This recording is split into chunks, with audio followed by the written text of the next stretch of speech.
Hello everyone, welcome to my channel law optional by Shreyansh Chaturvedi. And आज का ये जो इशू है वो बहुत इंपॉर्टेंट है बिकॉज एक जर्नलिस्ट इस इशू पे रिपोर्टिंग करने की वजह से जेल के अंदर है। कांग्रेस के इतने बड़े नेता ने खुद प्रेस कॉन्फ्रेंस करके बिहार सरकार पे बहुत ही गंभीर आरोप लगाए हैं। बात कर रही हूँ मैं पीरपाती भागलपुर थर्मल पावर प्रोजेक्ट की, जिसके अंदर बिहार सरकार पे ये एलिगेशन लगाया गया है कि बिहार सरकार मात्र 1 रुपए पर ईयर के हिसाब से सिर्फ टोकन अमाउंट लेकर 1,000 एकड़ की जो लैंड है उन्होंने अलॉट करी है अडानी पावर प्लांट को फॉर 33 ईयर्स, 33 सालों के लिए। चलिए हम समझते हैं कि आखिर पूरा मुद्दा है क्या और ये हमारे लिए कैसे इंपॉर्टेंट है। Before that let me remind you about our daily answer writing program, जो कि एक 90 डेज का प्रोग्राम है जिसके अंदर हम पेपर 1 पेपर 2 दोनों को कवर कर रहे हैं। एक स्टूडेंट को पर डे एक क्वेश्चन मिलता है। 24 आवर्स से 48 आवर्स के बीच में मॉडल आंसर के साथ उन्हें उनकी कॉपीज चेक्ड होकर ईमेल पे रिसीव हो जाती हैं। आप भी अपनी प्रिपरेशन जल्दी शुरू कर दीजिए, टेस्ट जल्दी शुरू कर दीजिए ताकि आपके पास प्रीलिम्स के लिए एनफ टाइम रहे। For enrolment purpose you can definitely contact on this number. आप हमें ईमेल भी कर सकते हैं ऑन shriyanshichatурvedi8@gmail.com। आप हमें इंस्टाग्राम पे भी फॉलो कर सकते हैं which is law optional by Shreyansh Chaturvedi. So चलिए शुरू करते हैं आज का इशू। सो सबसे बड़ी बात यह है कि बिहार गवर्नमेंट पे बहुत ही ज्यादा गंभीर आरोप लगाए गए हैं कि 1,000 एकड़ की जो लैंड है पीरपैती भागलपुर डिस्ट्रिक्ट की, वो अडानी ग्रुप को मात्र 1 रुपए पर ईयर के हिसाब से क्यों अलॉट की। और क्या जो उन्होंने अलॉटमेंट करी है, जो फार्मर्स हैं जिनकी लैंड उन्होंने ली है, क्या उन्हें प्रॉपर्ली कॉम्पनसेट किया है? नहीं। उनके ऊपर ये आरोप लगाया गया है कि विदाउट प्रॉपर कॉम्पनसेशन अलॉटमेंट कर दी गई लैंड की। इवन हाउस अरेस्ट तक किया गया। जब प्राइम मिनिस्टर मोदी इनॉग्रेशन कर रहे थे इस प्रोजेक्ट का, तो बहुत सारे फार्मर्स हाउस अरेस्ट में भी थे। ये एक और मेन एक्विजिशन लगाया गया कि लैंड सिर्फ नहीं दी गई है, 10 लाख ट्रीज भी दिए गए हैं। उन ट्रीज में मैंगो, लीची और सागवान के पेड़ थे। हम सभी जानते हैं कि सागवान के पेड़ अपने आप में बहुत ज्यादा वैल्यूएबल होते हैं। तो सरकार ने सिर्फ लैंड नहीं दी है 1 एकड़ की, 10 लाख पेड़ भी दे दिए मात्र 1 रुपए पर ईयर में। सरकार ने ऐसा क्यों किया और क्या सरकार ने अपनी जनता के बारे में नहीं सोचा? ये सब हम समझने वाले हैं इस वीडियो में। ठीक है, चलिए शुरू करते हैं। उससे पहले जरा हम ज्योग्राफिकल लोकेशन देख लेते हैं कि पीरपैती भागलपुर कहाँ पे है, भागलपुर में कहाँ पे है। अगर हम इस मैप को ध्यान से देखें तो देखिए झारखंड से जस्ट ऊपर आपको पीरपैती ये ब्लू कलर में एरिया मिल जाएगा, जो कि बहुत ज्यादा एकदम ईस्टर्न रीजन ऑफ बिहार में है, जो कि बहुत ज्यादा डेवलप्ड भी नहीं है। बहुत ज्यादा इसमें इंडस्ट्रियलाइजेशन नहीं हुई, बहुत ज्यादा इकोनॉमिक डेवलपमेंट नहीं हुई है। अगर हम करंट इकोनॉमिक स्टेटस की बात कर ले तो 2011 का सेंसस कहता है कि इसकी टोटल वर्किंग पॉपुलेशन मात्र 30% है। इसकी मेन वर्किंग पॉपुलेशन का मतलब होता है जिसके पास काम 6 महीने से अधिक हो, सिर्फ 33% है। इसकी मार्जिनल वर्किंग पॉपुलेशन 63% है। तो ये डाटा ये बता रहा है कि एरिया बहुत ही ज्यादा अंडर डेवलप्ड है, इसको डेवलपमेंट की आवश्यकता है। शायद इसीलिए बिहार की जो सरकार है वो डेवलपमेंट पर प्रोजेक्ट्स ला रही है ताकि यहाँ पे इंडस्ट्रियलाइजेशन हो सके और यहाँ ये जो एरिया है ये डेवलप हो सके।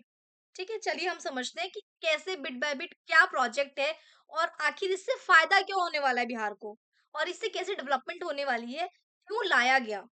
अगर हम इस प्रोजेक्ट की बात करें तो पीर पैती का ये जो प्रोजेक्ट है ये बिहार गवर्नमेंट का जो विजन है उसके एनर्जी सेक्टर को लेके उससे रिलेटेड है। बिहार गवर्नमेंट ने ये प्रोजेक्ट 2012 से सोचा हुआ था। उन्होंने 2012 से लैंड एक्विजिशन शुरू कर दी थी कि वो ये प्रोजेक्ट करेगी।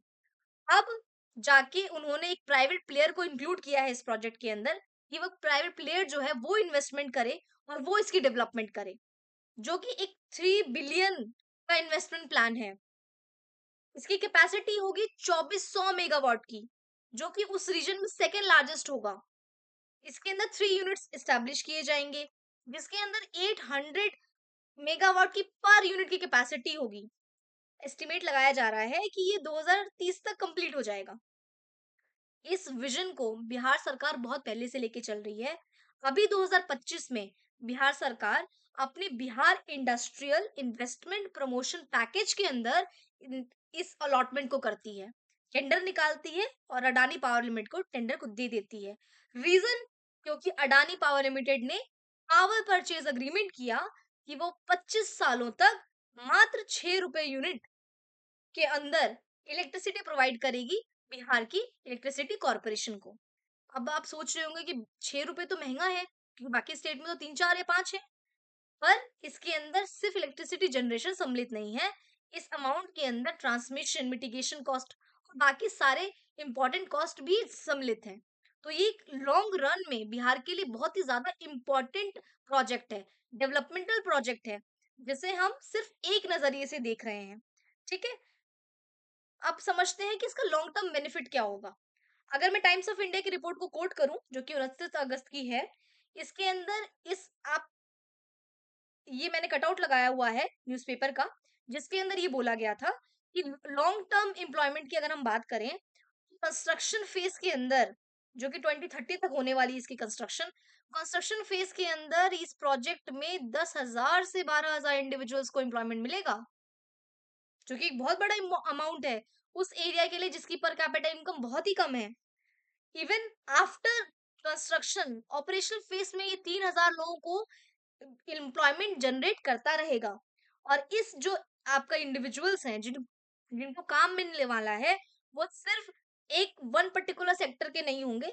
इसमें स्किल्ड लेबर्स भी होंगे, आपके अनस्किल्ड भी होंगे, सेमी स्किल्ड भी होंगे, आपके इंजीनियर्स हो सकते हैं, आपके टेक्नीशियंस हो सकते हैं, आपके नॉर्मल जो पीपल हैं जो फैक्ट्रीज में काम कर सकते हैं वो भी हो सकते हैं।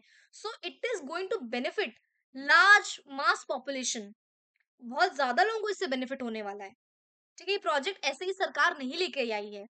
अगर मैं एक और आपकी न्यूज़ रिपोर्ट को कोट करूँ, तो बिहार से कि 7 फरवरी की ये रिपोर्ट है, जिसमें उन्होंने इसे एक एनर्जी रेवोल्यूशन का नाम दिया है। एक मेजर माइलस्टोन बताया है, पीरपैती थर्मल पावर प्रोजेक्ट को।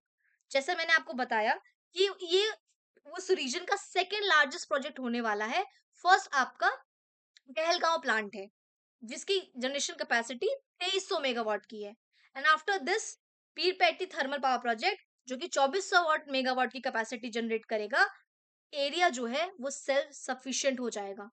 बिहार अभी भी इलेक्ट्रिसिटी जनरेशन के लिए दूसरे स्टेट्स पर निर्भर है। अपनी इलेक्ट्रिसिटी की मांग को पूरी करने के लिए दूसरे स्टेट्स पर निर्भर है अभी भी। पर इस प्रोजेक्ट के बाद उसकी जो एनर्जी कॉस्ट है वो डिक्रीज हो जाएगी। दूसरे स्टेट्स पे उसे निर्भर नहीं रहना पड़ेगा, एक्स्ट्रा अमाउंट नहीं पे करना पड़ेगा। अपने ही थर्मल पावर प्रोजेक्ट से वो इलेक्ट्रिसिटी परचेज करेगी और अपना जो जो डिमांड है उसे फुलफिल करेगी। ठीक है, सो ये बहुत ज्यादा इंपॉर्टेंट डेवलपमेंट होगा बिहार के लिए, उसके एनर्जी सेक्टर के लिए, क्योंकि उसे लोकली प्रोड्यूस इलेक्ट्रिसिटी मिल जाएगी। इसके लिए बिहार सरकार ने एक और इम्पोर्टेंट कदम उठाया है। बिहार सरकार ने ये सुनिश्चित किया है कि राजमहल कोल फील्ड जो है, जो कि झारखंड में है, उससे लगातार कोल की सप्लाई थर्मल पावर प्रोजेक्ट को होती रहे। सरकार ने इसे भी सुनिश्चित किया है, क्योंकि जो इलेक्ट्रिसिटी जनरेशन का काम होगा वो अनइंटरप्टेड चलेगा और इलेक्ट्रिसिटी जो सप्लाई होती रहेगी वो अनइंटरप्टेड होती रहेगी बिहार को। सो ये सारी जो इम्पोर्टेंट फैक्टर्स हैं, इनको ध्यान में रख के इस प्रोजेक्ट को लाया गया है। कोई भी सरकार जब अपने स्टेट के लिए, अपने डिस्ट्रिक्ट, किसी डिस्ट्रिक्ट के लिए कोई चीज लाती है, तो वो बहुत लॉन्ग रन में उसका बेनिफिट सोच के लाती है। जैसे अगर मैं इकोनॉमिक टाइम्स की इस रिपोर्ट को ध्यान से आप पढ़ें, मैं कोट करूं, तो इसके अंदर एनर्जी डिपार्टमेंट के ही एक ऑफिशियल ने बोला है कि ये प्रोजेक्ट जो है वो 13 करोड़ पीपल को बेनिफिट करेगा। इससे इंडस्ट्रियल एक्टिविटी बूस्ट होगी। जैसे हम सभी जानते हैं कि कब किसी एरिया में जब भी इंडस्ट्री आती है, तो उसका डेवलपमेंट मल्टी फेसेंट होता है, बहुत तरीकों से होता है। छोटी-छोटी कमर्शियल एक्टिविटीज शुरू हो जाती हैं, बहुत सारे लोगों को एम्प्लॉयमेंट जनरेशन होता है। सरकार की मजबूरी बन जाती है उस एरिया को इंफ्रास्ट्रक्चर लेवल पे डेवलप करना, रेलवेज देना या रोडवेज देना, एयरवेज देना, अगर बहुत ज़्यादा वहाँ पे बड़ी इंडस्ट्रीज़ खड़ी हो चुकी हैं तो। तो इंफ्रा ओवरऑल डेवलपमेंट होता है उस एरिया का, पर कैपिटा इनकम बढ़ती है, बहुत ज़्यादा स्टैंडर्ड ऑफ लिविंग बढ़ती है लोगों की, तो बहुत ज़्यादा एक इम्पोर्टेंट रोल प्ले करता है कोई भी industrialization activity in a particular district.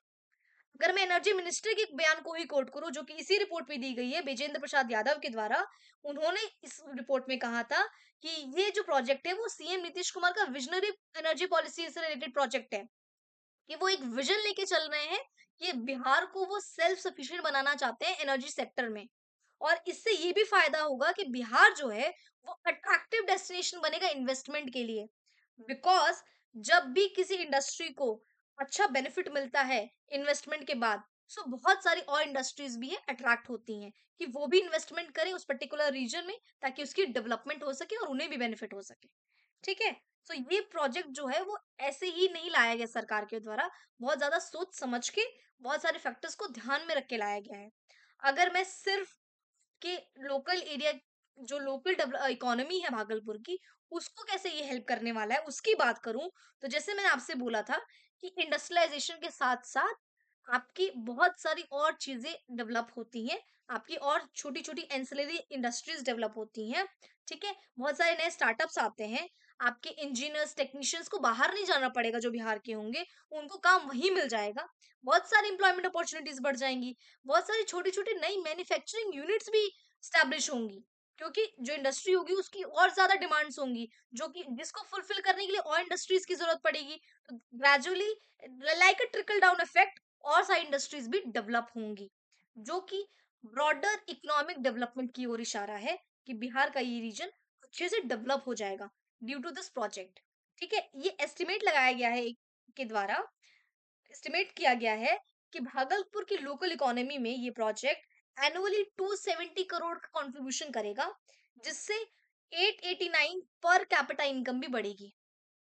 ठीक है, तो स्टैंडर्ड ऑफ लिविंग भी बढ़ने वाला है लोगों का, अगर उनके पास पर कैपिटा इनकम उनकी इंक्रीज होगी।